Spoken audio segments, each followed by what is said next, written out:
Ever get that feeling like you're being watched? But like really watched. Not just someone looking at you, but something bigger. Ooh, okay, yeah. Well, that's kind of the headspace we're diving into today. I am ready. It's a deep dive into a case from the SCP Foundation, their file on SCP-6174. And trust me, this one is a real head-scratcher. The SCP Foundation, for those unfamiliar, deals with anomalies, things that kind of break the rules of how we understand the world.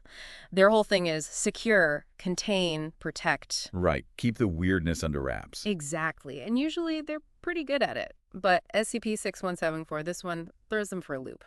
Big time. So imagine this.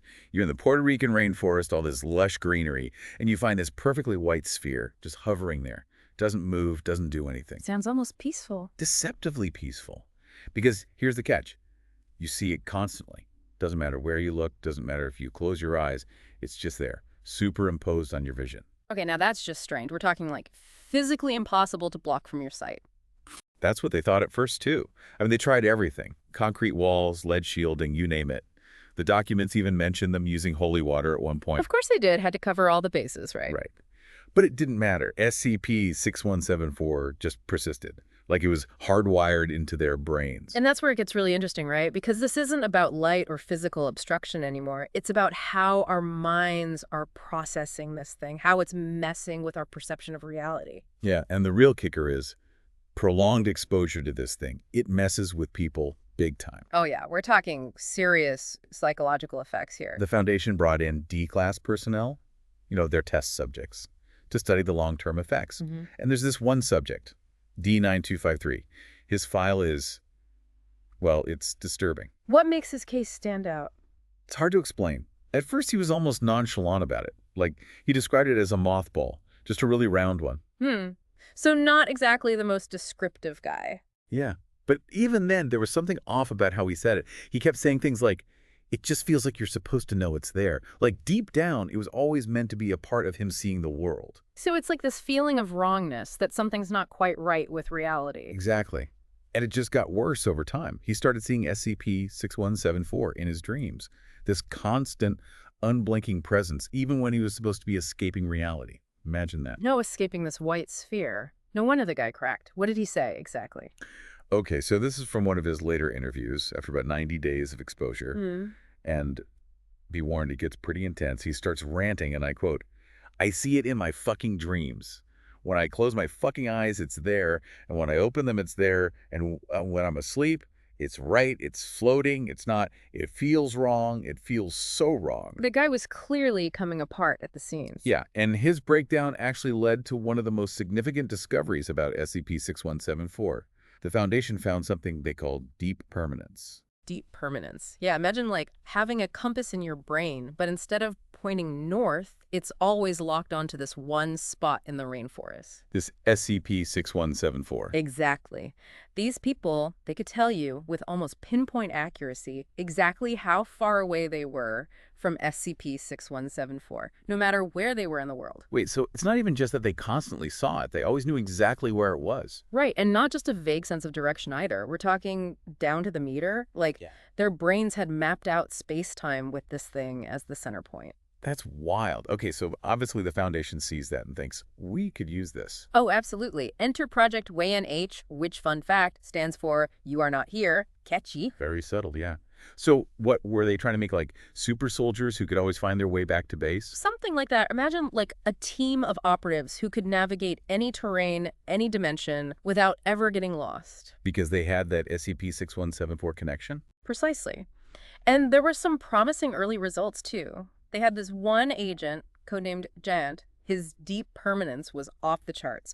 There's this one experiment where they sent him into this pocket dimension, a total labyrinth. Researchers who'd gone in before, most of them lost their minds, couldn't handle the disorientation. And he navigated it. Like it was his own backyard. Used SCP-6174 as his anchor, his point of reference in a reality that was constantly shifting around him. That's incredible. But I'm guessing it wasn't all sunshine and roses, right? This is the SCP Foundation we're talking about. Right. You know the deal. There's always a price. So what went wrong? Well, the agents, the ones with deep permanence, they started changing. Coming back from missions different. Different how? Some developed phobias, crippling ones. They became convinced that they didn't really exist. Like, their connection to SCP-6174 made them question their own place in reality. That's messed up. And I'm guessing it got worse. Oh, yeah. Some of them, they rejected reality altogether, caused massive containment breaches. All because of this. Connection to the sphere. It's like their minds were being stretched, pulled taut between our reality and whatever SCP-6174 was connected to. Okay, so whatever benefits the Foundation thought they could get, clearly not worth the risk. Especially once researcher De La Rosa entered the picture. She was studying SCP-6174's effects on the brain, and she made a disturbing discovery, especially when looking at the brain scans of subjects who had been blind since birth. Blind since birth. Yeah. But they could still see the sphere. That's the thing. They weren't seeing it. They were aware of it. Even without sight, they experienced deep permanence. It was like SCP-6174 had imprinted itself on some deeper level of their consciousness. So what you're saying is... It's not that we see SCP-6174, it's that we intrinsically know where it is. Hold on. So you're saying that everyone, every single person, is born with the knowledge of this thing embedded in their brain. It's a possibility the Foundation had to consider, yeah. And that's where things get really unsettling. Because if it's true, then SCP-6174 isn't just an anomaly, it's potentially a fundamental part of reality itself. Okay, now my head's really spinning. Like, what does that even mean? Yeah. Why would we be hardwired to be aware of this white sphere in the middle of nowhere? De La Rosa, the researcher. In her notes, she wrote this: "The world is empty, and SCP-6174 knows." Okay, that's just cryptic. I think what she was getting at was the sheer scale of it all. The universe is vast, and we are tiny, insignificant. And maybe SCP-6174, in a way, it forces us to confront that, to face the reality that there are things out there, forces, dimensions that we were never meant to understand. So I don't know if that's comforting or terrifying. Probably a bit of both. But that's the thing about the Foundation, right? Their job is to confront these uncomfortable truths, to try to understand the unexplainable. So the question is, how do you contain something that might be woven into the fabric of existence itself? I mean, you're talking about containing a fundamental force of the universe that just seems impossible. Exactly, and that's the dilemma the Foundation was faced with. What do you do with something that might be bigger than reality itself? So last we left off, the Foundation's in a real bind. They're supposed to secure, contain, protect, right? Mm-hmm. But how do you do that with something that might be woven into the very fabric of reality? Yeah, imagine being on that team trying to figure out containment procedures for something that's potentially fundamental to the universe. Talk about a stressful day at the office. Yeah. So what'd they do? Throw their hands up in defeat. Their first instinct, naturally, was to go full-on lockdown. They upgraded SCP-6174 to Apollyon class. Which, for our listeners who don't speak SCP, that's their highest threat level, right? End of the world kind of stuff. They were really considering that this silent white sphere, could be what ends us all. Intense. But while they're drawing up those doomsday plans, there's this debate raging within the Foundation, like a philosophical crisis at the highest levels. Oh, absolutely. This wasn't just about how to contain SCP-6174 anymore. It was about its very nature, what it represented. Right. Like, if it's a natural part of the universe, does that change how you deal with it? Exactly. Some researchers argued that it was inherently dangerous, this anomaly that needed to be neutralized. They pointed to what happened with those accidental exposures, the psychological breakdowns, the agents losing themselves. And let's not forget that whole MC&D incident. Ah, yes, the art installation. Where they basically weaponized SCP-6174's effects. Turns out, forcing a bunch of people to experience deep permanence all at once, not great for public safety. To put it mildly.